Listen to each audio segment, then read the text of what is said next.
La parole est à monsieur Éric Coquerel pour le groupe La France Insoumise. Merci. Question au ministre de l'économie et du budget. Votre politique budgétaire et économique mène le pays dans le mur.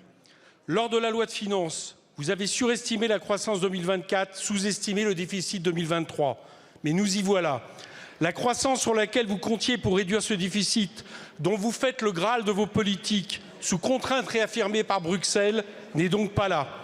Alors même qu'Emmanuel Macron rejoint notre analyse de longue date, à savoir que le déficit vient de la baisse des recettes et non de l'augmentation des dépenses, ce que par ailleurs je vois comme une autocritique de sa politique depuis 2017, que faites-vous?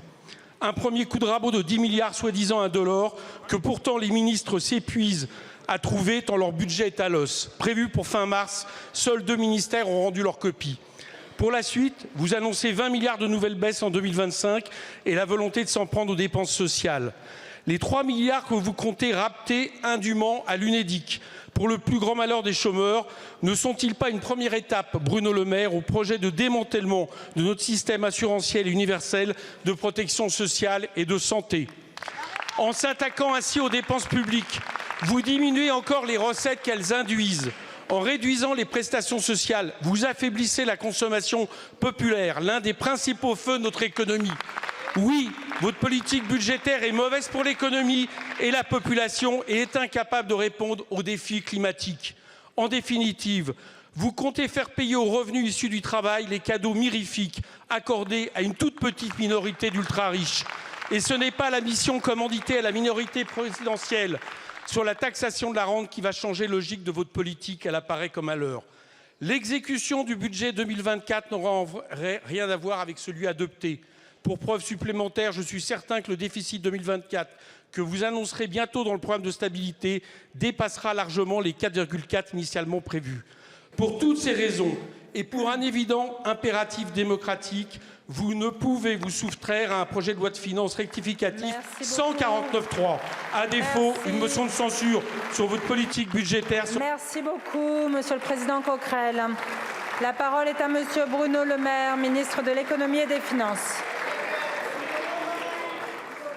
Madame la Présidente, Mesdames et Messieurs les députés, Monsieur le Président Coquerel, vous aurez l'occasion de défendre votre vision de la politique budgétaire que nous connaissons, augmentation des impôts, augmentation massive de la dépense publique et accélération de l'endettement du pays lorsque nous présenterons le programme de stabilité, puisqu'il y aura un débat sur le programme de stabilité le 29 et le 30 avril prochain. Je vous donne rendez-vous à ce moment-là.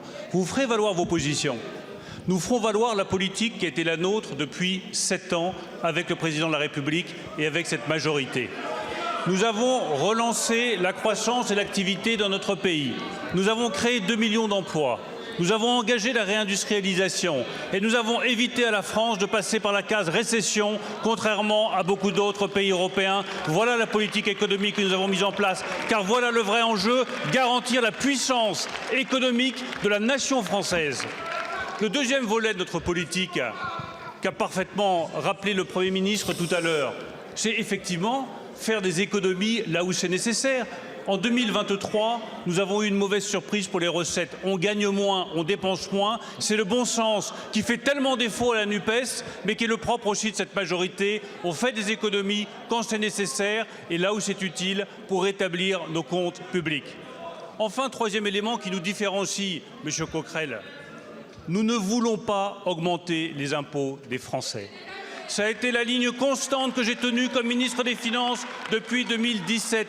C'est la ligne que vient de rappeler le Premier ministre. C'est la ligne qu'a constamment défendue le président de la République. Pourquoi? Pas pour faire des cadeaux aux riches, mais parce que la stabilité fiscale, ça permet aux entreprises d'investir, de créer des emplois, d'ouvrir des usines, de garantir la prospérité sur nos territoires, de relancer la puissance économique française. La stabilité et la visibilité fiscale, c'est la solidité et le choc de notre économie. Nous n'augmenterons pas les impôts des Français.